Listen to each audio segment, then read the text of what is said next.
এইজনী হৈছে আমাৰ মৰম লগা কইনাজনী দৃষ্টি। আজি আছে আমাৰ এখন ঘৰুৱা তুলনি বিয়া, যিহেতু আমি এয়া তিনিজনী সাজি কাচি ধুনীয়াকৈ কেব এখন মাতি এতিয়া আমি গৈ আছোঁ।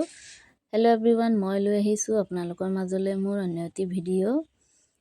আৰু বিয়াখন আছে আপোনাৰ ভৱনত, হাবিচুক কাৰেং বিবাহ ভৱনত বিয়াখন অনুষ্ঠিত কৰা হৈছে। আৰু এয়া আমি আহি পাই গ'লোঁ ভৱন। এয়া আমাৰ কইনাগৰাকী বহি আছে ধুনীয়াকৈ, আলহী আহিলে চব গুটি দিব বুলি। এইবোৰ হৈছে এটা চিন, আৰু চিন হিচাপে অকণমান এনেকৈ ধৰি থলোঁ। এইগৰাকী হৈছে আমাৰ কইনাৰ মাক। কইনাৰ মাকজনী খুবেই মৰমীয়াল।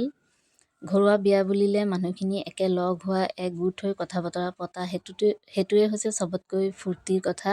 খোৱাটোনো কি আৰু, যিহেতু আজিকালি মানুহৰ লগ কৰিবলৈ সময় নাই, চব নিজৰ নিজৰ কামত ব্যস্ত থাকে। এনেকুৱা কিবা এটা অকেজন এটা হ'লেহে গোটেই মানুহখিনি একেলগ হোৱা দেখা যায় বা একেলগ হয়।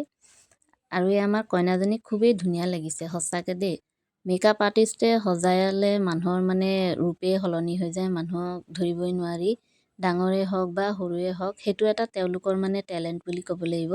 আৰু এইগৰাকী হৈছে আমাৰ কইনাৰ মাহীয়েক, কইনাজনীৰ লগত বহি আছে। আৰু খুবেই সঁচাকৈ মৰম লাগিছে। আমাৰ এই কইনাজনীক কেনেকুৱা লাগিছে জনাবলৈ নাপাহৰিব।